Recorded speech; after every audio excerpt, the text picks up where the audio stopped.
이 이야기 꼭 너만 알고 있어. 알겠지? 순노르TV.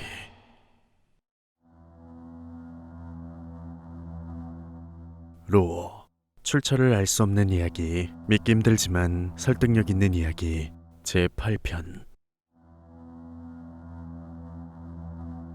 살아생전 주변 모든 사람들에게 괴짜라 불리던 한 예술가가 있었다. 그가 만드는 작품들은 하나같이 해괴하고 기괴해서 그의 작품을 좋아하는 사람보다는 혐오하는 사람들의 수가 더 많았다. 하지만 그는 자기 스스로의 예술성에 심취해 살았고 시간이 흐를수록 그 증세는 병적으로 더 깊어져 갈 뿐이었다고 한다. 그러던 어느 날 그는 마치 유서처럼 보이기도 하는 기분 나쁜 붉은 글씨들을 남기고 어디론가 사라졌는데, 그것을 발견한 예술가의 지인은 경찰에 실종 신고를 했고 경찰은 그 쪽지에 남겨져 있는 주소로 향했다고 한다. 도착해보니 그곳엔 한 낡은 오두막이 있었고 문은 안쪽에서 잠긴 건지 열리지 않았다고 한다. 하지만 집에는 불이 켜져 있었고 창문으로 보니 누군가가 의자에 앉아있는 것이 보였기에 경찰들은 강제로 오두막 문을 열었다고 한다. 문을 열자 집안에서는 황홀할 정도로 아름다운 냄새가 퍼져나왔고 거실엔 예술가로 추정되는 거대한 것이 의자에 앉아 있었는데 경찰들은 그것을 보고 한동안 아무런 말도 할 수 없었다고 한다. 그곳은 다리가 달려있는 등 분명 사람의 형태를 하고 있었지만 팔과 머리는 없었고 그 자리엔 이름 모를 커다란 꽃이 피어 있었다고 한다. 그리고 몸통은 금방이라도 터질 것처럼 부자연스럽게 부풀어 있었다. 경찰은 그것을 수거해 감식관에게 맡겼는데 며칠 뒤 감식관이 보내온 결과 보고서를 보고 경찰은 이 사건을 어떻게 처리해야 할지 큰 고민에 빠졌다고 한다. 그것은 사라진 예술가였다. 하지만 사라진 것으로 알았던 머리와 팔이 몸통 안쪽에서 발견됐다고 한다. 마치 머리와 팔을 밖에서 몸통 안쪽으로 밀어넣은 것처럼 또는 빨아들인 것처럼 말이다. 예술가가 남긴 쪽지의 내용은 이랬다. 마지막 작품을 위해 마지막 여행을 떠납니다. 제 마지막 작품은 그 누구도 감히 흉내낼 생각조차 할 수 없는 걸작이 될 겁니다. 이전은 물론 앞으로도 절대 없을 나만의 작품을 만들 방법을 찾고 말았습니다. 그리고 전 언젠가 다시 돌아올 겁니다.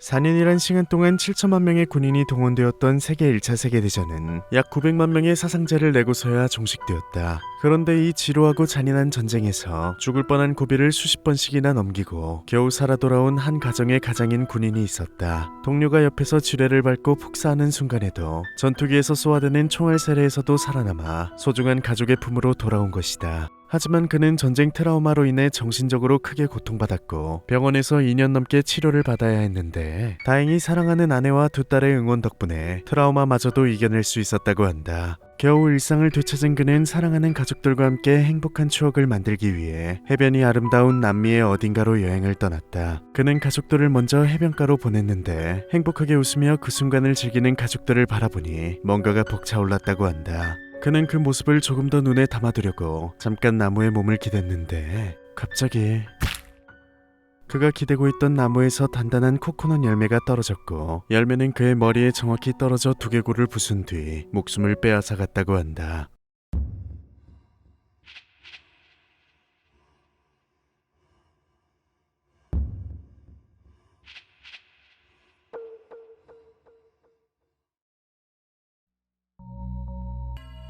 (1900년대) 타국의 인류학자가 필리핀의 오래된 한 마을에서 현지 조사를 하고 있었다. 그 마을은 아주 오래전부터 요정의 존재를 믿어오는 것으로 유명한 곳이었는데 요정과 관련된 역사와 전승이 풍부했고 마을이 위기에 처해졌을 때 요정이 나타나 기적을 보여줬다는 소문이 실제로 자자했다고 한다. 하지만 학자가 본 마을은 다른 마을과 다를 것 없이 너무나 평범했고 마을 사람들도 딱히 요정에 대한 이야기를 한다거나 의식 같은 것을 하진 않았다고 한다. 그런데 아무도 없는 숲을 계속해서 바라보고 있는 한 아이가 학자의 눈에 들어왔다. 그는 아이에게 조심스럽게 다가가 너는 요정을 믿니?라고 물었는데 아이는 학자를 바라보고 웃으며 아니요, 솔직히 믿지 않아요. 걔네들은 사실 거짓말쟁이거든요. 그리고 조금만 귀찮게 해도 화를 내요. 라고 말하곤 이내 다시 뒤로 돌아 숲을 바라봤다고 한다. 학자는 이후 식은땀을 흘리며 아이를 뒤로 한 채 짐도 다 챙기지 못하고 자신의 나라로 돌아갔다고 한다. 학자는 본 것이다. 찰나의 순간이었지만 웃고 있는 아이의 동공이 두 개로 갈라졌다가 다시 돌아오는 것을.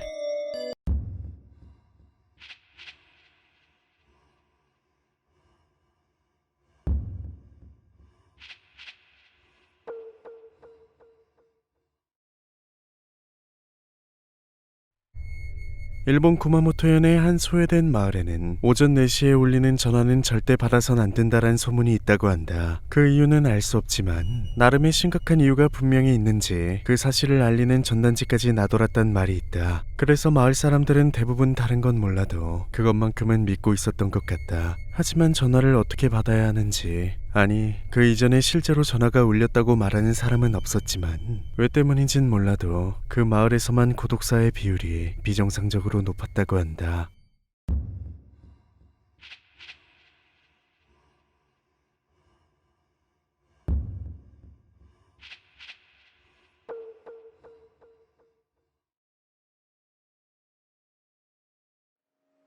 세계 최초로 북극해를 항해한 잠수함이자 세계 최초의 원자력 잠수함인 미군의 USS 노틸러스는 원자로 덕에 기존 잠수함들은 감히 갈 수 없었던 미지의 바닷속을 오랜 시간 동안 제한 없이 누릴 수 있었다. 노틸러스는 엄청난 크기에 걸맞게 장교 13명과 92명의 승조원이 승선할 수 있었으며 당시 그들은 노틸러스와 함께라면 그 어떤 존재가 와도 질 것 같지가 않다라 말하기도 했다. 그런데 이들은 노틸러스와 함께 작전을 수행하던 중 동시다발적으로 기묘한 경험을 한 적이 있다고 한다. 분명 밤 시간대에 자망을 하고 있었는데 갑자기 주변이 붉은빛으로 물들더니 신비하면서도 두려움이 느껴지는 형상이 노틸러스 앞에 나타났다고 한다. 이것은 약 2분간 나타났다가 갑자기 사라졌고 이를 목격한 승조원들은 자신이 무엇을 본 건지 정의할 수 없었다고 한다. 이후 그들은 자신이 본 것에 대해 이야기를 나누기 시작했는데 이상하게 같은 것을 봤음에도 불구하고 개개인이 말하는 그것의 모습은 너무나 달랐다. 어떤 이는 그것이 잠수복을 입고 빨간 촉수에 휘감 낀 채 가만히 떠 있었다 했고 어떤 이는 촉수가 달린 거대한 빨간 해양 생물체를 봤다고 했다. 그런데 묘사는 조금씩 달랐지만 빨갛다와 기분 나쁜 촉수라는 것은 공통적이었기에 승조원들은 이후 그것을 심해의 탯줄이라 부르기로 했다 한다. 그들은 그날 밤 단체로 무엇을 본 것일까?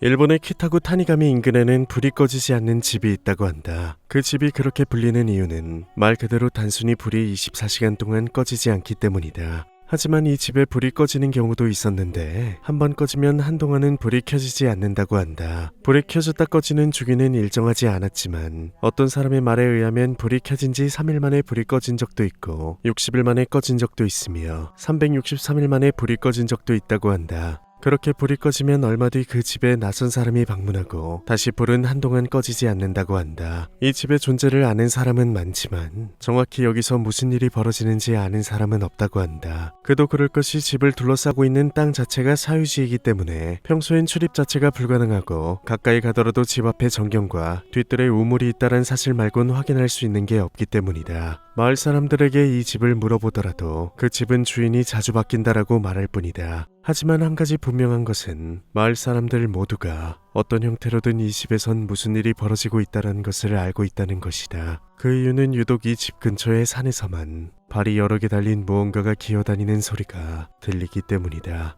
과연 이 집에는 어떤 비밀이 숨겨져 있는 것일까?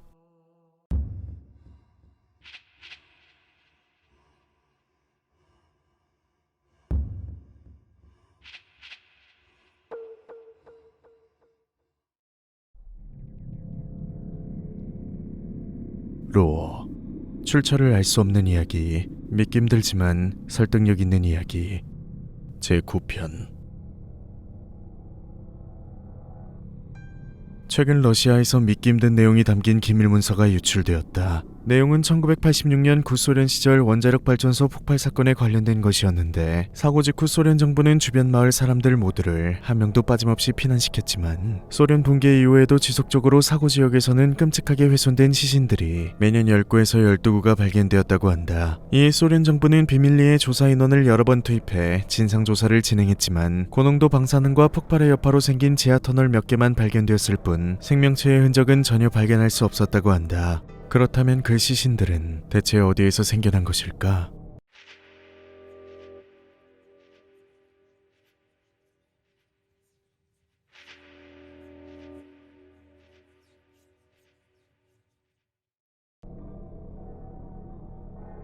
1943년 독일 프라이부르크의 한 마을에는 나이가 이른임에도 불구하고 20, 30대의 외모를 유지한 채 살아가던 한 남자가 있었다. 뿐만 아니라 남자는 화려한 외모까지 가지고 있었기 때문에 마을 사람 중 이 남자를 모르는 사람이 없었고, 사람들은 이 늙지 않는 남자를 프라이부르크의 드라큘라 또는 프라이부르크의 백작이라 부르며 진심으로 그를 부러워했다. 그런데 이 남자는 어느 날 자신의 젊은 남자친구와 함께 차를 타고 어디론가 향하다가 술을 먹고 전속력으로 달리던 다른 차와 부딪혀 사망하게 된다. 그런데 뭔가가 조금 이상했다. 시신을 꺼내기 힘들 만큼 심각하게 구겨진 차 아래론 그들의 몸을 구성하고 있던 것들이 흘렀는데, 그 양이 같이 타고 있던 한 명의 것을 제외하고도 최소 성인 남성 8명분의 것이었기 때문이다.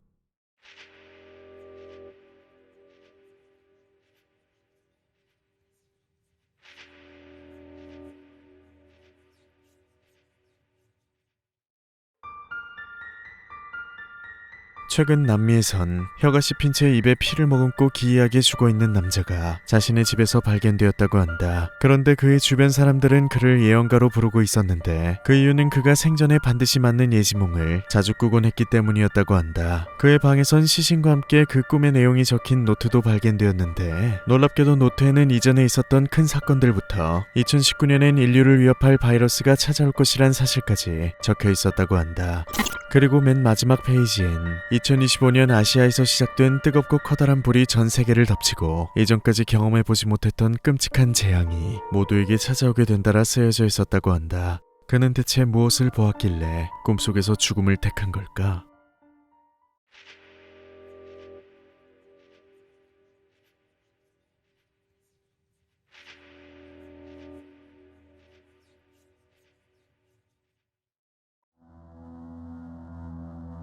(1946년 7월부터) 시작되어 1958년까지 미국이 23차례 핵폭탄 실험을 진행했던 장소인 서태평양의 비키니 섬은 과거 수십 종류가 넘는 산호로 둘러싸여 바다 위에서 신비롭고 환상적인 풍경을 자랑하던 장소였다. 원래 이곳은 사람들도 살고 있던 곳이었지만 미국은 핵실험을 한다는 이유로 사람들을 섬에서 강제로 몰아냈고, 수차례 핵폭탄 실험을 진행해 섬을 두동강 내는 것도 모자라 근처 3곳의 섬을 증발시키는 등 광범위하게 환경을 파괴했다. 그런데 미국은 왜 하필이면 지구상에서 가장 아름답기로 손꼽히는 휴양지가 될 수도 있었던 비키니 섬을 거주민까지 몰아내며 핵실험 장소로 선정했던 것일까? 이에 대해 각국의 첩보 요원들은 당시 핵실험에 참여한 과학자나 퇴역 군인들에게 접근해 다방면으로 정보를 캐내려고 노력했지만 대다수는 정부의 의도대로 일반적인 핵실험이라 알고 있었다고 한다. 그런데 극소수의 고위 군간부들은 이 외에도 다른 것들을 들려주었다고 한다. 다음은 그들의 말을 나열한 것이다. 우리도 단지 상부에서 시키는 대로 실험을 진행했을 뿐이다. 하지만 다른 작전들과 다른 부분이 있었더라면 매번 필요 이상의 파괴력을 가진 핵을 사용한 것, 매 실험마다 폭파의 위치가 깊어진 것, 마지막 실험 땐 폭파 지점 아래 거대한 빈 공간이 발견되었다는 것이다. 과학자들은 그 공간이 일종의 서식지처럼 보인다고 했다. 이 정보를 입수한 첩보원들은 미국의 핵실험의 목적이 오로지 파괴력 테스트가 아닐 것이라 확신했고, 비키니 섬 아래 거대한 생명체를 제거하기 위한 작전이었을지도 모른다란 가설을 세우기도 했다고 한다. 실제로 그들의 말이 맞다면 그 당시 비키니 섬 아래엔 무엇이 있었고 지금은 어디에 있는 것일까?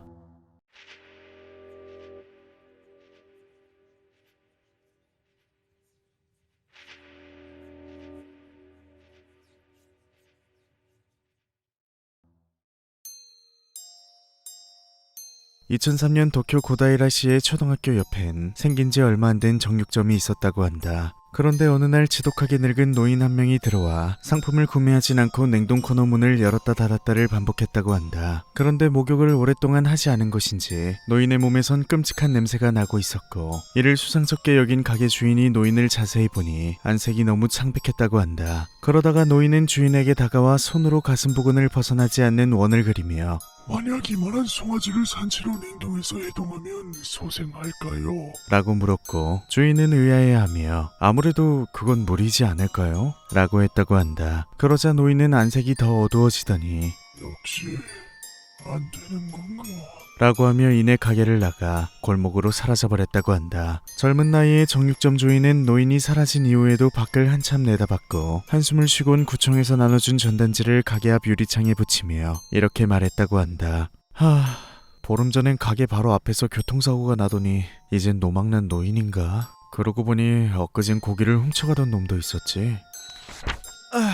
아무래도 가게 위치를 잘못 잡은 것 같군.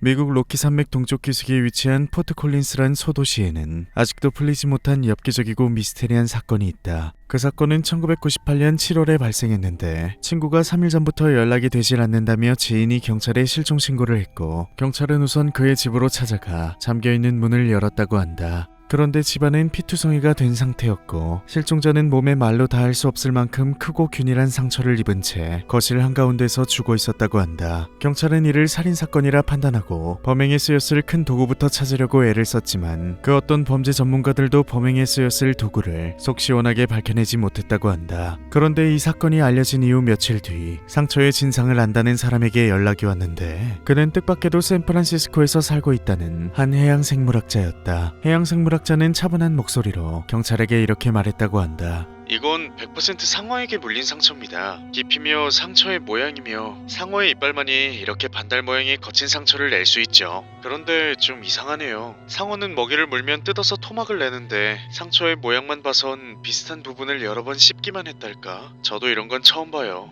하지만 그것은 불가능했다. 사건 발생 장소인 포트 콜린스에는 상어가 있는 거대한 수족관이 있는 시설이 없을 뿐더러 가장 가까운 바다와는 1600km가 떨어져 있었고 무엇보다 집안에 흩뿌려진 혈흔을 보았을 때 사건이 일어난 장소는 분명 집이었기 때문이다. 그 남자는 대체 무엇에게 당한 것일까?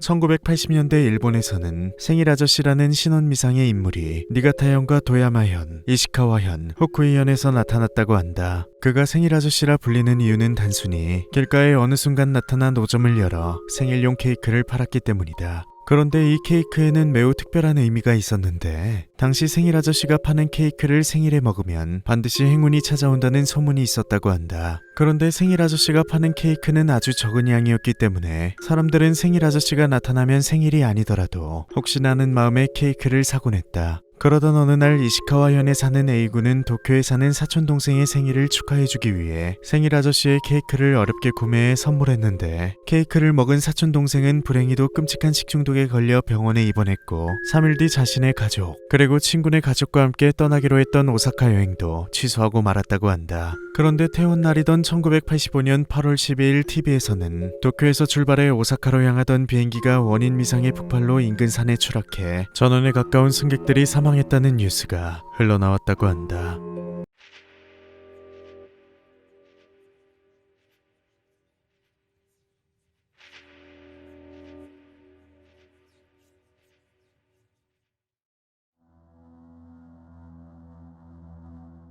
로어 출처를 알 수 없는 이야기, 믿기 힘들지만 설득력 있는 이야기 제10편. 미국 뉴욕 지하에는 하수도나 지하철 폐선 등이 어지럽게 얽혀져 있어 그 모습은 마치 미로와 같다고 한다. 그런데 이렇게 미로와 같은 구조의 지하에는 언제부터인지 모를 아주 오래전부터 노숙자나 불황자들이 자리를 잡아 지상의 법이 적용되지 않는 그들만의 커뮤니티를 만들어 살아가고 있다 한다. 이 이야기는 너무나 유명한 이야기라 지상에서 살아가는 사람들은 그들을 두더지 인간이라 부르곤 하는데 소문에 의하면 지난 100년간 두더지 인간들 사이에선 햇빛을 한 번도 보지 않은 세대가 태어났고 그 세대는 어둠에 완벽히 적응하여 일반적인 인간들과는 조금 다른 모습으로 변이되어 살아가고 있다 한다.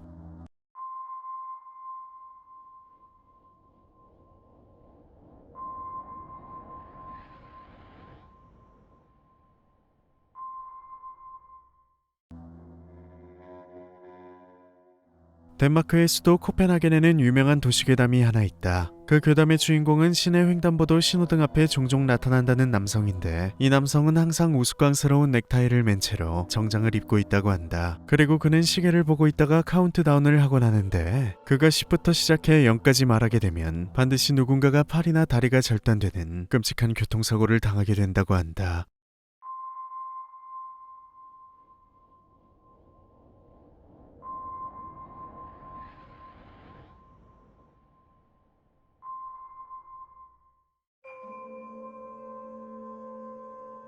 아일랜드의 한 지방 도시에는 세계적인 천재라고 불리던 트루먼이란 과학자가 있었다. 그는 동물의 지각 능력, 숨겨진 잠재 능력 등을 연구하는 것에 평생을 바쳤는데 어느 날 그는 갑자기 자신의 연구에 쓰이던 동물들과 연구소에 불을 지르고 유서 같은 것을 남긴 뒤 호련히 사라졌다고 한다. 그가 남긴 종이에는 뚱딴지 같은 글이 적혀져 있었는데 사람들은 그가 연구에 너무나 몰두한 나머지 미쳐버리고 만 것이라 생각했다고 한다. 그가 남긴 마지막 말은 이랬다. 인간이 제일 영리하다고 착각하지 마라. 인간들은 곧 그 종에게 똑같이 당할 것이다.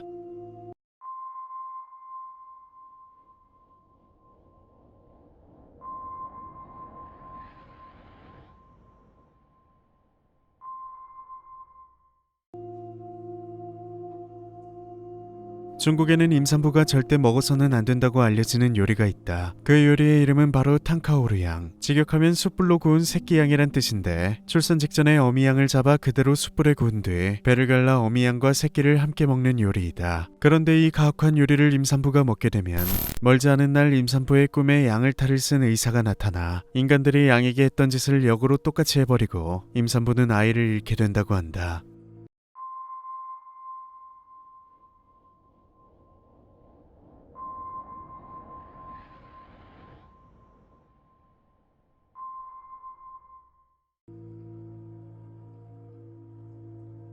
영국의 우주 전문가 프레디 박사는 오래전부터 우주에도 사계절이 있다고 주장해왔지만 주목받지 못하였다. 그의 주장에 따르면 현재 우주는 가을이라고 한다. 가을에는 열매가 열리고 풍년이 계속되는 것을 뜻하기 때문에 인류는 지난 10세기 동안 급속도로 성장해올 수 있었던 것이라 한다. 하지만 곧 우주는 겨울을 맞이할 것이고 그렇게 되면 지구에는 최소 10만 년 이상 지속되는 빙하기가 오게 될 것이라고 한다. 또한 그는 우주의 사계절에는 각기마다의 기능이 있다라 말하기도 했는데 봄은 새로운 종의 탄생을, 여름과 가을은 종의 진화와 퇴색을, 그리고 겨울은 오염된 것을 털어내는 정화를 뜻한다고 한다.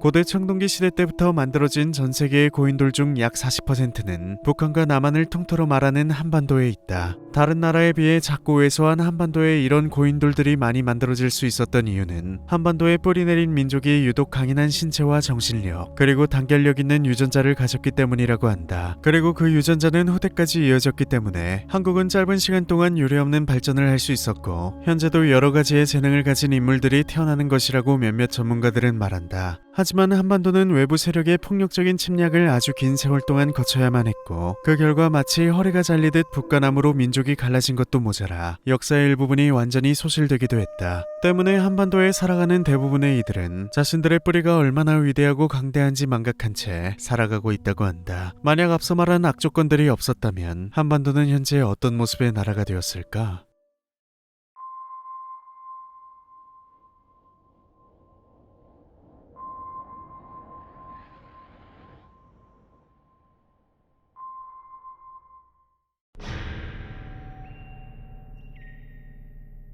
(1968년) 세계 최대 사막 지역인 사하라에서 사막을 횡단하던 중 모래폭풍이 부는 바람에 젊은 여행자 부부 2명이 실종되는 일이 발생했다. 바로 다음날 폭풍이 잦아들자마자 수색대를 파견해 며칠에 걸쳐 실종자들을 찾기 시작했지만 미국 면적보다 더 넓은 사막에서 그들을 찾는다는 것은 말 그대로 사막에서 바늘 찾기 불가능한 일이었다. 그렇게 아무런 성과 없이 일주일이 흘렀고 모래밖에 없는 사막에서 실종된 채 3일 이상이 흘렀다는 것은 곧 죽음을 의미하는 것이었기에 실종자 찾기는 중단되었고 그들의 가족들조차 부부를 마음속에서 떠나보냈다고 한다. 그런데 무려 한 달 뒤 기적적으로 실종됐던 남편이 지역 유목민족에 의해 발견되었다는 소식이 들려왔는데 안타깝게도 구조대가 도착했을 땐 남편은 이미 사망한 상태였다고 한다. 그런데 그의 시신은 기묘한 이야기를 하고 있었다. 우선 동공이 갈라져 있었는데 이것은 태양을 너무 오래도록 바라봤기 때문으로 추측되었다. 또한 그의 양 발목은 무언가에 의해 깨끗하게 잘린 상태였고 절단면에선 피가 흘러나오지 않았다고 한다. 더욱 당황스러운 것은 그를 처음 발견한 유목민들의 말이었다. 유목민들의 말에 의하면 그는 사막 한가운데서 잘린 발목으로 굳건히 서서 태양을 바라보며 팔을 벌린 채 웃고 있었다고 한다. 그러면서 그가 분명히 이집트 신화에 등장하는 잔인함의 신 세트의 시험을 받았을 것이라 확신했다고 한다. 모래 말고는 아무것도 없는 척박한 사막에서 한 달이란 긴 시간 동안 그와 그의 아내에겐 대체 무슨 일이 있었던 것일까?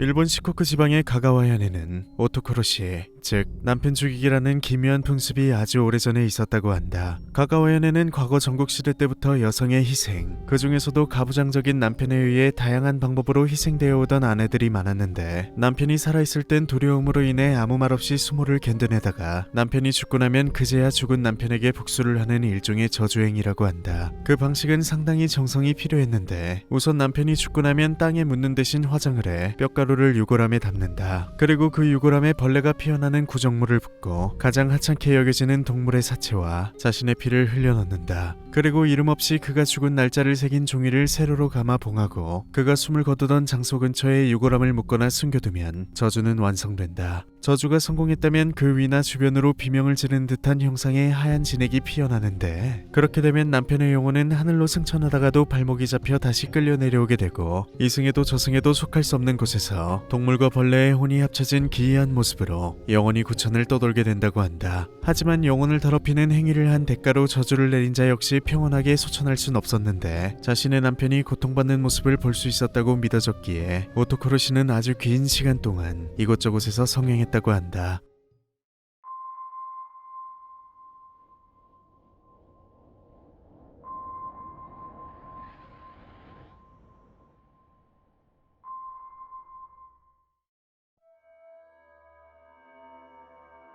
(19세기) 말 미얀마의 예드윈다옹 섬 근처에는 자꾸만 내장이 비어있는 기이한 모습의 사람의 시신이 주기적으로 지붕 위나 마당 등에서 발견되는 사건이 있었다. 처음엔 현지 세력 간의 다툼에서 패배한 진영의 사람일 것이라 추측되었지만, 조사 결과 두 진영 모두 이 사건과는 관련이 없는 것으로 밝혀졌다. 이에 당시 미얀마를 식민지화하고 있던 영국군은 이런 간악한 짓을 일삼는 이를 잡아오는 자에게 포상금을 주겠다라 선포하며 무장한 군대를 예드윈다옹 섬에 보내기도 했는데 성과는 없었다고 한다.